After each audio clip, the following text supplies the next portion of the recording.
शुक्रिया। साथियों, अब आगे के लिए मैं निवेदन करूंगा हमारे नेता गौरव गोगोई सर से कि वो आपको इस विषय पर विस्तार से अपनी बात रखें और इस कार्यक्रम को इस प्रेस वार्ता को आगे बढ़ाएं। धन्यवाद साथियों। जैसे कि आपने दोनों बेटियों की और युवा साथियों की बात सुनी कि एक भरोसा लेकर हमारे भारत के छात्र समाज आते हैं, गांवों से, ढानियों से, छोटे छोटे कस्बों से, और एक विश्वास के साथ आते हैं कि वे इस परीक्षा के द्वारा जीवन में सफलता प्राप्त करेंगे और अपने परिवार का नाम, अपने गांव का नाम रोशन करेंगे और अपने व्यक्तिगत जो उनके सपने हैं उन सपनों को वो साकार करेंगे। लेकिन उनकी आवाज़ में आपने उनके दर्द को सुना, उनके गुस्से को सुना, उनके दुख को सुना कि बार बार जो उनका भरोसा होता है वो भरोसा उनका बार बार टूट जाता है। और जब उनका भरोसा, भारत के छात्रों का भरोसा टूटता है बार बार इन परीक्षाओं में जो विभिन्न विफलताओं के कारण, तो ये जो उनके साथ, उनके सपनों के साथ जो खिलवाड़ हो रहा है उसकी जिम्मेवारी कौन लेगा? और ये वही चाहते हैं कि अगर उनके साथ अन्याय हो रहा है, उनके माताओं पिताओं के ऊपर आर्थिक बोझ पड़ रहा है, तो इन सब के पीछे कोई तो होगा जो जवाबदेही लेगा, जो जिम्मेवारी लेगा। और जब उनको नहीं दिखता और हर साल वही किस्सा बार बार वो देखते हैं, तो कहीं ना कहीं भारत के छात्र समाज में ये एक बात घुस जाती है उनके मन में कि ये किसी व्यक्ति विशेष की विफलता नहीं है, ये पूरे सिस्टम की विफलता है। और यही चीज़ आदरणीय राहुल गांधी जी ने कोटा में बार बार उन्होंने ये बात को उजागर किया है कि आज भारत की शिक्षा अवस्था में एक मैसिव इंस्टीट्यूशनल फेलियर हो चुका है। एक बहुत बड़ी तरीके से जो हमारे शिक्षा की जो पूरा ढांचा है उसमें एक बहुत बड़ा एक विफलता है, उस बहुत बड़ी उसमें एक नाकामयाबी है, जिसके कारण जो भारत की जो मूल संपद है, जो हमारी मानव संपद है, जो भारत की जो मूल ऊर्जा है, जो हमारी युवा ऊर्जा है, उस पर हम उनको आगे ले जाने के बजाय उनको हम पीछे रख रहे हैं। और जब भारत का युवा ऊर्जा, भारत का मानव संपद, जब उसको हम आगे सकारात्मक रास्ते से द्वारा आगे नहीं ले जा सकते तो हमारा देश भी आगे बढ़ नहीं सकता। तो मैं तो और अपने पार्टी की तरफ से यही हम बार बार छात्रों को कह रहे हैं कि इस बार हमारी कांग्रेस पार्टी ने एक बड़ी मुहिम छेड़ी है कि किस प्रकार से हम शिक्षा को एक मुद्दा बना पाए। शिक्षा जो हमारे भारत के मध्यम वर्ग और गरीब वर्ग से जुड़े हुए, उनके उस गरीबी से निकलने के लिए बहुत बड़ा माध्यम है, उसमें जो आज विफलताएं आ चुकी हैं उसको कैसे हटाएं, उस मुद्दे को लेकर आज राहुल गांधी जी और कांग्रेस पार्टी आगे बढ़े हैं। और विशेष रूप से इंडियन यूथ कांग्रेस और एनएसयूआई ने छात्रों की गूंज, ये 40 दिन की एक मुहिम को उन्होंने राहुल गांधी के साथ विचार विमर्श करने के बाद उसको आगे लेके गए। मैं बस उदाहरण देना चाहूंगा कि ये आज जो हम बातें कर रहे हैं ये सिर्फ 2026 की नहीं है। जो विफलताओं की एक जो वो लकीर है कितनी लंबी है, उसका बस मैं हल्का सा आपके सामने एक झलक रखना चाहूंगा। 2024 में एक मीडिया के आर्टिकल में, 31 जुलाई को एक मीडिया के आर्टिकल में आया था कि 10 वर्षों में लगभग 89 सस्पेक्टेड पेपर लीक आए हैं, जिसमें से लगभग 6.5 करोड़ कैंडिडेट्स प्रभावित हुए। आप सोच सकते हो कि ये सिर्फ एक पेपर लीक की बात नहीं है या एक साल की बात नहीं है। उसी रिपोर्ट के अनुसार कम से कम 48 एग्जाम्स में रीटेस्ट हुआ है और 22 एग्जाम्स होने से पहले ही कैंसिल हो गए। तो इससे बार बार जो इन हमारे साथियों ने कहा कि एक मानसिक रूप से एक बोझ पड़ता है, एक मेंटल टॉर्चर उन्होंने कहा, कितना बड़ा शब्द है। हैरेसमेंट नहीं कहा, प्रेशर नहीं कहा, स्ट्रेस नहीं कहा, टॉर्चर कहा। और इसी बात को हम समझते हैं और राहुल गांधी जी बहुत खूबी से समझते हैं, क्योंकि उन्होंने वो बार बार नीट के छात्रों से मिले हैं। उन्होंने सदन के अंदर भी ये बात उठा दी है कि नीट और ये विभिन्न परीक्षा ये कमर्शियल हो गया है। ये पूरी तरीके से कमर्शियल एक नजरिए से इन पेपर का पूरा एग्जाम्स का इम्प्लीमेंटेशन होता है और कितना उसमें धांधली है। 26 जून 2024 में एक और मीडिया के आर्टिकल में एक रिपोर्ट आया है कि 2019 के बाद नीट अंडर यूजी 2024 को छोड़कर कम से कम 64 major exams paper leak allegation से प्रभावित हुए हैं और 19 राज्यों में फैले हैं। इसी रिपोर्ट के अनुसार इनमें से 45 गवर्नमेंट रिक्रूटमेंट एग्जाम्स थे और कम से कम 27 एग्जाम्स कैंसिल या पोस्टपोन हुए हैं। कहां कहां प्रॉब्लम्स हैं, हमने विभिन्न माध्यमों में इस चर्चा की है कि कहां पेपर सेटिंग में, कहीं प्रिंटिंग प्रेस में, कभी ट्रांसपोर्ट में, कभी एग्जाम सेंटर में और एग्जाम हॉल तक। तो कहां कहां ये जो माफिया है और कहां कहां से ये पेपर लीक होते हैं, ये हमें पता चल गया है। 25 जून 2024 में एक और मीडिया के आर्टिकल के एक स्टिंग ऑपरेशन उन्होंने किया, जिसमें जो एक पेपर लीक ऑपरेटर है उसने खुद ही बोला है कि इसमें क्या डर है, पहले जेल फिर बेल और उसके बाद खेल, तो कोई डर नहीं। और यही बच्चे बार बार पूछते हैं कि इतने बार 10 सालों से हो रहा है, कौन से बड़े अपराधी को सरकार ने 10 साल की सजा दी है, किस बड़े व्यक्ति को पकड़ा है, और सरकार इस प्रश्न का एक भी उत्तर नहीं दे सकती। एक भी बड़े अफसर का, एक भी बड़े मंत्री का, एक भी बड़े ये माफिया का एक भी ऐसा नाम नहीं दे सकते जिसको सरकार उदाहरण के रूप से कह सकते हैं कि हमने कड़ी से कड़ी और सख्त से सख्त हमने निर्णय लिया है। आज गुजरात में के रिक्रूटमेंट स्कैम के अनुसार गुजरात में के 11 वर्षों में 11 पेपर लीक केसेस हुए हैं। 201 अक्यूज थे और 10 केसेस में चार्जशीट फाइल हुई है। तो बार बार सरकार छात्रों से मेहनत तो मांगती है, लेकिन क्वेश्चन पेपर सुरक्षित नहीं रख पाती। तो ये पेपर लीक नहीं है, ये भविष्य लीक है। और एग्जाम रिफॉर्म नहीं हो रहा, एग्जाम फ्रॉड हो रहा है। तो इसीलिए आपने देखा कि पिछले 10 वर्षों में कि जब भी भारत के समाज के किसी वर्ग पर अन्याय और अत्याचार होता है तो राहुल गांधी जी, कांग्रेस पार्टी उनके साथ खड़ी होते हुए नजर आती है। चाहे वो किसान हो, चाहे वो अग्निवीर हो, चाहे वो आदिवासी समाज हो, चाहे वो भारत के माइनॉरिटीज हो, और आज चाहे वो भारत के छात्र समाज हो। तो एक इस मुहिम के द्वारा हमारा उद्देश्य है कि सबसे पहले कि एग्जाम जो सिस्टम है कि पूरी परीक्षा व्यवस्था में एक बदलाव आना चाहिए, जिसमें से paper setting, printing, transport, exam centres, digital systems और वेंडर कॉन्ट्रैक्ट की ऑडिट हो, ताकि और पेपर लीक ना हो। दूसरी मांग यह है कि शिक्षा मंत्री इस्तीफा दे, पेपर लीक माफिया से उनके संभावित संबंधों, वेंडर्स, ऑफिशियल्स और पॉलिटिकल प्रोटेक्शन नेटवर्क्स, इन सब की जांच हो। और तीसरा ये मांग ये है कि फिक्स्ड एनुअल एग्जाम और रिक्रूटमेंट की कैलेंडर लागू हो, एग्जाम डेट्स, रिजल्ट डेट्स और ज्वाइनिंग टाइमलाइंस पहले से घोषित हो और सख्ती से पालन हो। ये 3 बहुत स्पेसिफिक मांगे आज छात्रों की गूंज इस कैंपेन के द्वारा रखी गई है। एक QR कोड और वेबसाइट का उजागर राहुल गांधी जी ने भी किया है, जिसके द्वारा वो भारत के छात्र समाज और युवा समाज से सजेशंस चाहते हैं, विचार चाहते हैं, परामर्श चाहते हैं कि शिक्षा अवस्था को हम कैसे और उसमें कैसे बदलाव ला सकते हैं। और यही राहुल गांधी जी की आशा है भारत के शिक्षा व्यवस्था को लेकर कि अब हमारी शिक्षा अवस्था ऐसी हो जिससे बच्चों अपने अपने सपने देखने के लिए उनको हौसला मिले।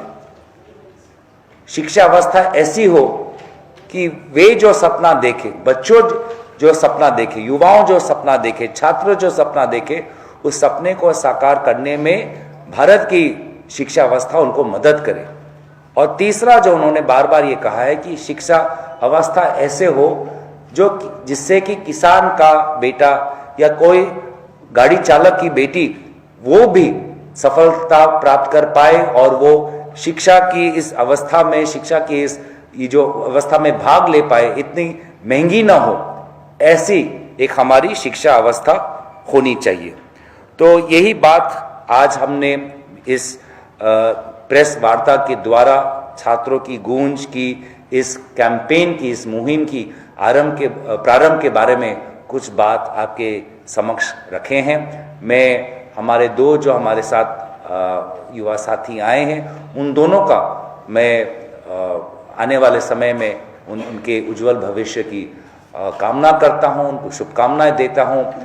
और उनके परिवारों ने और भारत के जो विभिन्न जो हमारे लगभग 22 लाख छात्रों ने जो नीट की परीक्षा दी है, जो लगभग 5-6 लाख छात्रों ने जो यूपीएससी की परीक्षा दी हैं, और विभिन्न जो परीक्षा जो देते हुए जो छात्र के जो माताएं हैं, पिताएं हैं, उन्होंने जो आर्थिक संकट, आर्थिक बोझ लिया है, उन्होंने जो हौसला दिखाया है अपने बच्चों के परवरिश में, हमारे देश के माताओं और पिताओं को भी मैं अपने तरफ से मैं नमन करते हुए आज इस प्रेस वार्तालाप को, हमारी जो प्रारंभिक बातें हैं, यहीं पे समाप्त करते हुए, अगर आपके मन में कोई प्रश्न हो तो उस प्रश्न का उत्तर हम दे सकते हैं।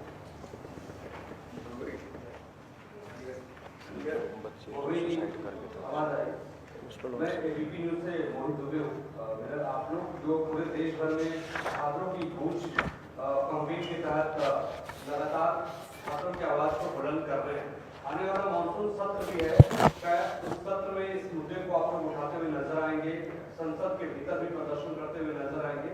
और इसी से जुड़ा हुआ एक और छोटा सा सवाल है कि एक ओर आप छात्रों की बात कर रहे हैं, तो दूसरी ओर आज आपातकाल के मुद्दे पर भारतीय जनता पार्टी ने ये कहे कि सरकार एनसीईआरटी ने एक अध्याय 9वीं क्लास में जोड़ने का काम किया है कि आपातकाल का चैप्टर बच्चों को पढ़ाया जाएगा। इसको किस तरीके से देखते हैं? देखिए, आपने कहा कि विपक्ष किस प्रकार से इस मुद्दे को संसद के अंदर हम उठाएंगे, और आपने कुछ सुझाव भी या कुछ जानने की कोशिश भी की कि क्या हम इस बात को सदन के अंदर चर्चा के रूप में लाने की कोशिश करेंगे, क्या हम अगर चर्चा ना हो तो क्या हम धरना देंगे। तो ये तो आप समझ लीजिए कि विपक्ष अपनी जिम्मेवारी निभाएगा ही।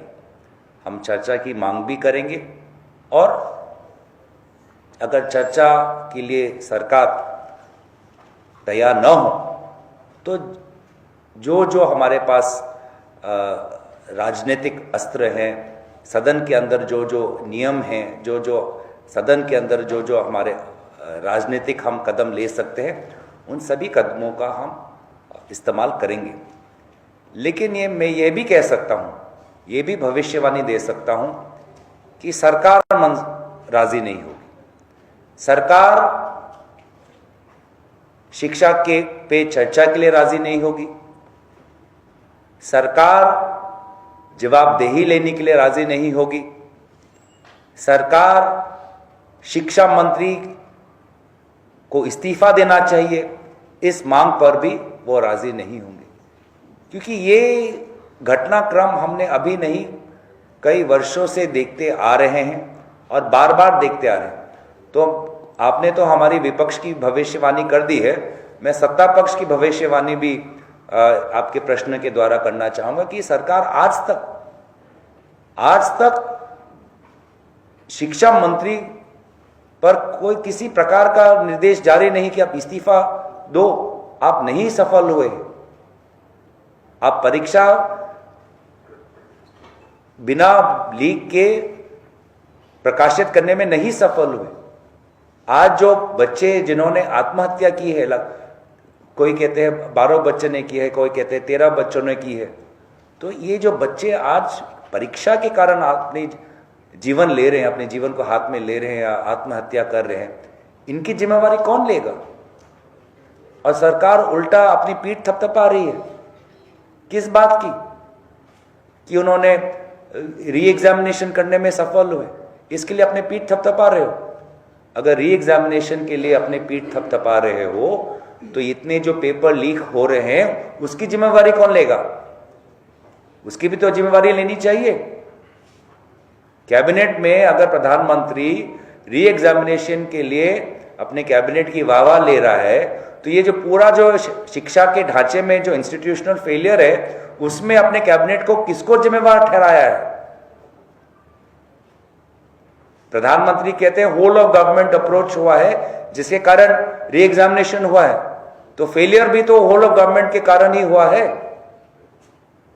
तो उस फेलियर की जिम्मेवारी कौन लेगा? और कब तक हम इस लोकतंत्र में एक ऐसी सरकार को हम झेलेंगे जो जिम्मेवारी लेने से कतराता है? कब तक युवा समाज अपने जीवन के साथ, अपने सपनों के साथ इस प्रकार का खिलवाड़ देखते रहेगा? और कब तक सरकार अपने अहंकार में युवा समाज को इस प्रकार से प्रताड़ना करते रहेगी? ये बहुत से अहम सवाल हैं। मुझे लगता है कि आने 40 दिनों में इन सवालों का उत्तर कुछ मिलेगा।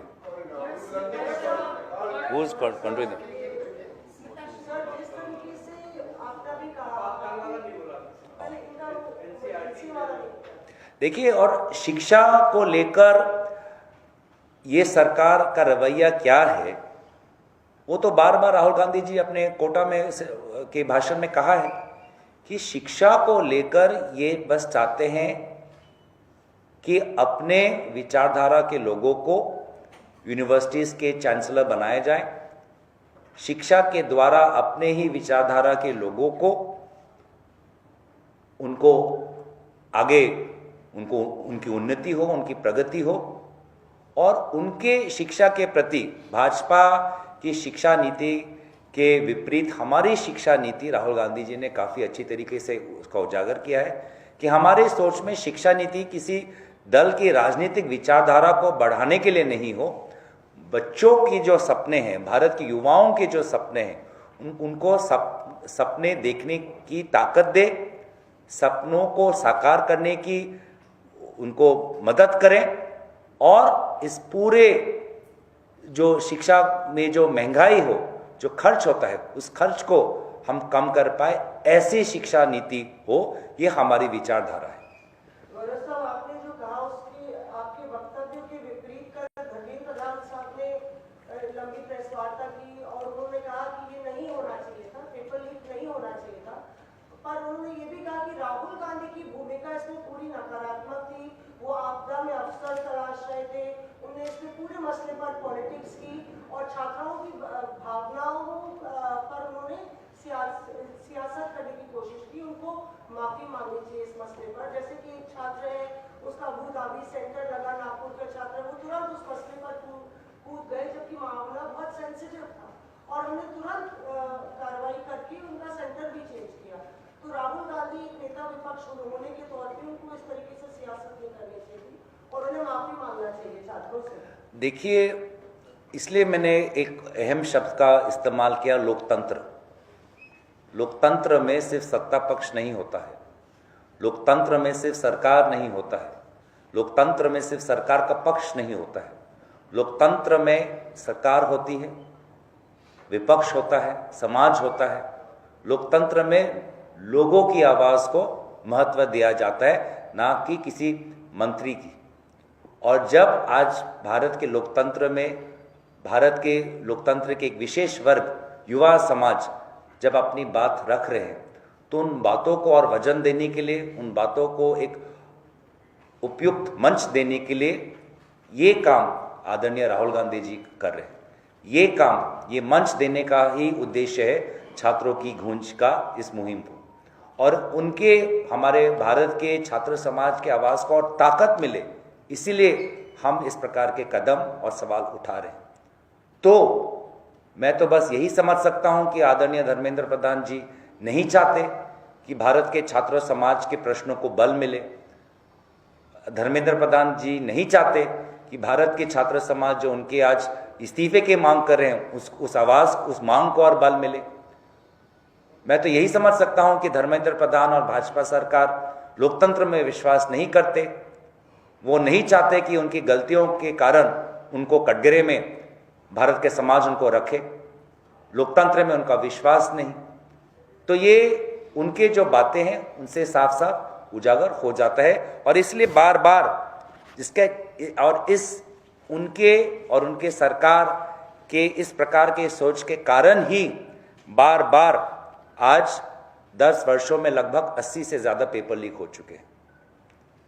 इसलिए उनके कारण से भी आज बच्चों पे जो टॉर्चर है, आने वाले साल में उसको टॉर्चर से कोई राहत मिलेगी, आज वो भरोसा उनके मन से चला गया है। इसलिए आज एक आम गाड़ी चालक का बेटा या बेटी जब परीक्षा देना चाहती है और देखती है कि उसके साथ अन्याय होता है, तो एक और मांग वो कर रही है कि यूपीएससी की आज जो बात की है हमारे साथी ने, कि एक और बार यूपीएससी की एक और मौका उनको मिले, क्योंकि उनके साथ अन्याय हुआ है। तो ये दो जो सरकार की तरफ से जो जवाबदेही जिसकी मांग बार बार भारत के छात्र समाज कर रहे हैं, उस जवाबदेही के प्रति आज भी ये सरकार कतराती है, डरती है, भागती है, यही हम देखते हैं।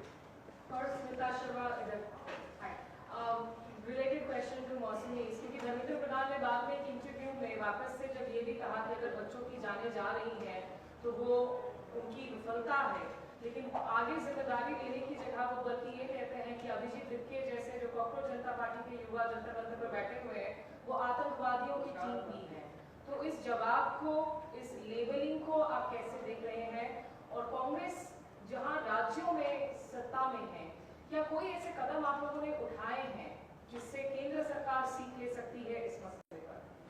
देखिए, बात वही है कि जवाबदेही, ये सरकार जवाबदेही में विश्वास नहीं करते, ये सरकार लोकतंत्र में विश्वास नहीं करते, जिसमें लोगों की आवाज़ को बल मिले, लोगों की सवालों को जायज़ माना जाए। और कहीं ना कहीं मुझे तो लगता है कि ये दोबारा भारत के छात्रों के साथ वो उनका और उनके सरकार का जो अहंकार है, उस अहंकार को दर्शा रहे हैं। वो क्या कहना चाहते हैं कि किस हक से लोग उनकी इस्तीफे की मांग कर रहे हैं, किस उम्मीद के साथ शिक्षा ढांचे में बदलाव आए, किस उम्मीद के साथ इस मुहिम में वो जुड़े।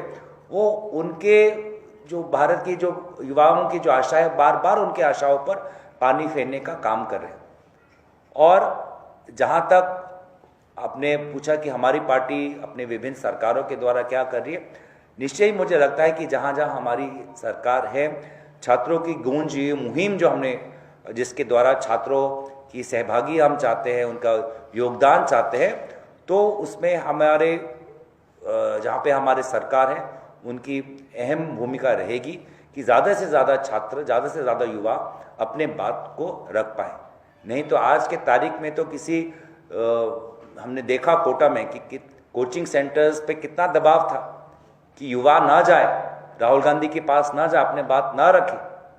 तो आज हर समाज के हर वर्ग जो इंसाफ की मांग कर रहा है, उस पर ये सरकार दबाव डालती है, डर का माहौल फैलाती है, धमकाती है कि आप मत जाओ, चुप रहो, सवाल मत करो। तो ये पुरानी, ये एक उनकी एक परंपरा है वर्तमान की भाजपा सरकार की। पर भारत की इस लोकतंत्र में जब तक हमारी पार्टी है और हमारे जैसे और विपक्षी ताकत है, भारत की युवा समाज है, मुझे नहीं लगता कि उनकी जो ये मंशा है कि भारत के समाज को चुप करना, ये मंशा सफल हो सकती है।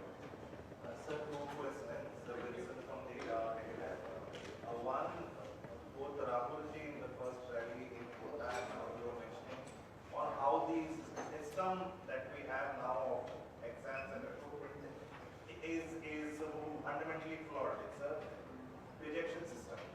Your three main demands are demands of reforming just the same system we have right now.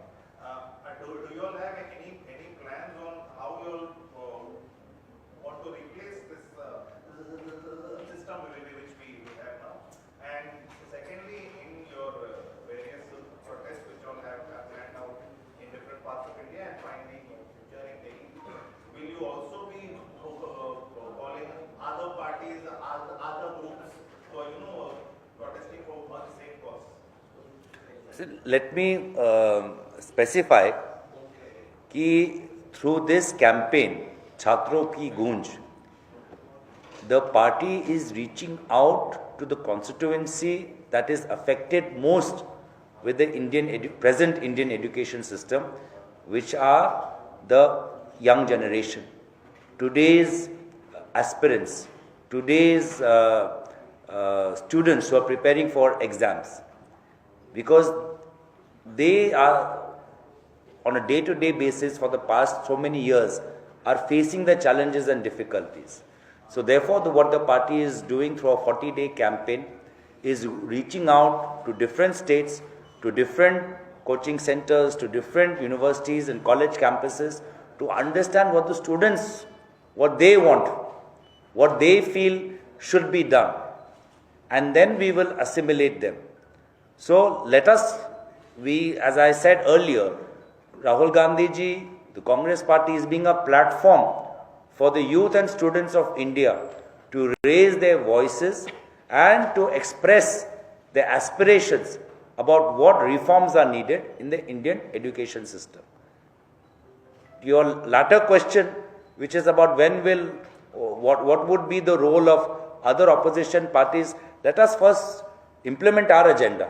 Let us first implement our plan. Let us first learn and understand what the students are telling us. So let us first, we have ideated a plan, we have announced the plan, today is the press conference, we have a 40-day plan ahead of us. Let us first reach the 40-day milestone before we look outside of our party. Question ये है कि 2020 में national education policy आने के बाद से पूरा देश में एक अनसर्टेनिटी चल रहा है और लेटेस्ट ये है कि जो लीकेज, तो मेरे को ये जानना जरूरी है कि ये जो सिस्टम जो है इनकी, क्योंकि अदर एग्जाम जैसे यूपीएससी है, एनडीए है, ये सब लीकेज नहीं होता है, ये हो रहा है, ये नीट एग्जाम का लीकेज हो रहा है। तो इसको ठीक करने के लिए 3 साल लग जाते हैं। इनकॉम्पिटेंट कौन है, मोदी है ना प्रधान है, that is not important. Important है बच्चों के जो पूरा भविष्य खराब कर रहे हैं, इसको क्या व्हाट डू वांट टू से? See, I don't think the problem is restrained to NEET only. जैसे हमारे बच्ची ने कहा यूपीएससी में भी प्रॉब्लम है, इस साल आपने कुछ हफ्ते पहले देखा कि सीबीएसई में भी प्रॉब्लम है, आरआरबी में भी प्रॉब्लम है। प्रॉब्लम प्रिंटिंग से लेकर ट्रांसपोर्ट से लेकर एग्जाम सेंटर्स तक है। प्रॉब्लम एनटीए से लेकर विभिन्न जो संस्थाएं हैं, जो जिन संस्थाओं को कैप्चर भाजपा करना चाहती उनमें भी है। तो इसीलिए मुझे लगता है कि एक बहुत अहम मुद्दे को आज प्राथमिकता राहुल गांधी जी ने दी है। बहुत एक अहम जन मुद्दे को, हमारा मुद्दा नहीं है, जन मुद्दा है, एक बहुत ही महत्वपूर्ण जन मुद्दे को आज हमारी पार्टी समर्थन दे रही है।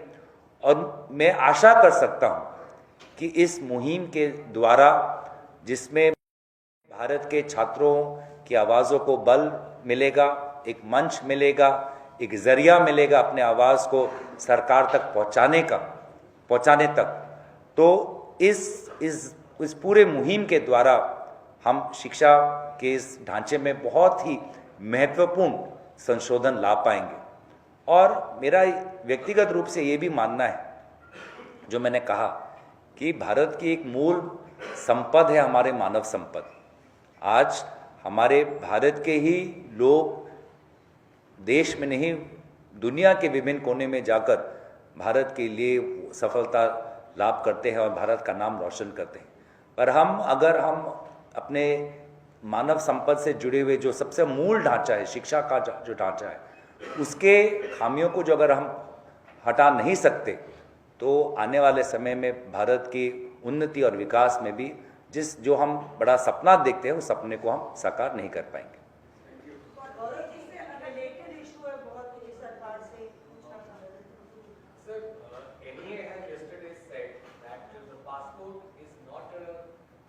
Citizenship proof, whereas it's only a travel document. I need your comments on the same issue. मुझे लगता है कि आपके छात्रों की गूंज के संपर्क में जो सवाल हैं वो ख़त्म हो चुके हैं, तो मैं औपचारिक रूप से इस संवाद वेल को यहीं पे मैं ख़त्म करना चाहूँगा। और मैं एक पोस्टर जो हमारा है उस पोस्टर लॉन्च के लिए हमारे दोनों साथी विकास और अनिश को मैं आमंत्रित करता हूँ।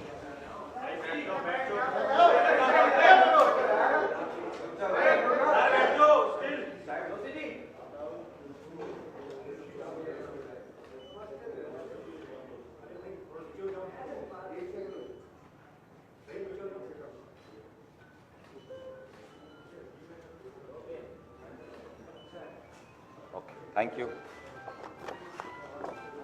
आप सभी का